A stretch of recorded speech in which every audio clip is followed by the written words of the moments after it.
Welcome, one and all, to another episode of Independent Thinkers. I'm your host, SP. And I'm doing. All right, doing so. On today's topic, we'll be talking about the crime situation in Jamaica. Yes, the crime situation, yet again, safety as it relates to Jamaican citizens. According to the Jamaica Constabulary Force, Jamaica has recorded over 300 murders since the start of the year. So we're Okay. basically averaging 100 murders per month. With statistics like that, it's fair to say that Jamaica is not a safe place.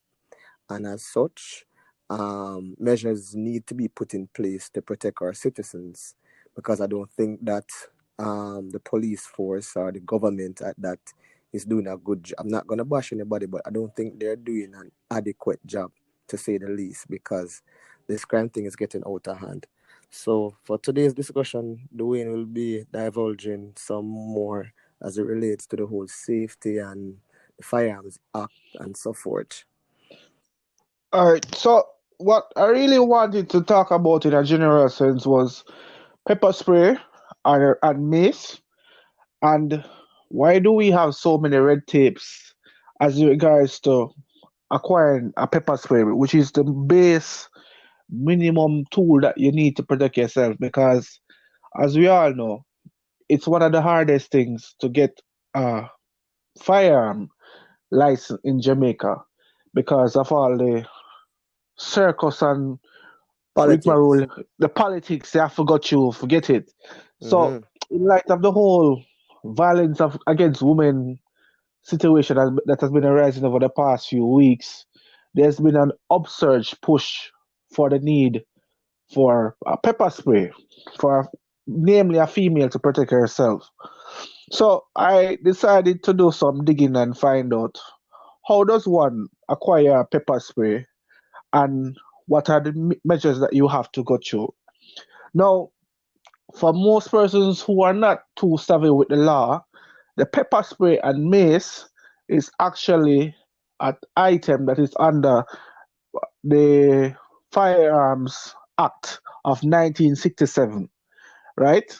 So that is the act that governs the use of pepper spray and mace, which is very surprising to think that something that could save your life and it's not really a lethal. You can classify it as a non-lethal item. But anyways, it's governed by the Firearms Act of 1967, right? Now the thing about the pepper spray is that under the Firearms Act, the pepper spray is regarded as an ammunition or restricted ammunition under that act. So what does it mean is that once you have it is anything that is deemed an ammunition, it requires you to get a license. Hold on, So Dwayne. So you're telling me that a pepper spray is like a bullet in under the act? exactly Wow, under the Firearms Act, I did the not know pepper that. spray, yes, it's regarded as ammunition and or restricted ammunition, right? And because it's regarded as an ammunition, hence the reason why you need a license to actually obtain a pepper spray or mace, right? Interesting. Yes.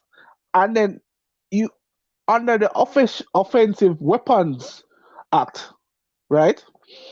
It states that it does not, in terms of offensive weapon, it does not include mace or pepper spray as an offensive weapon. So basically, the Offensive Weapon Act governs the use of what you call it now, dangerous weapons such as guns, knife, anything that can be used to kill persons, right? That those are deemed offensive weapon, which are governed by the Offensive Weapons Act.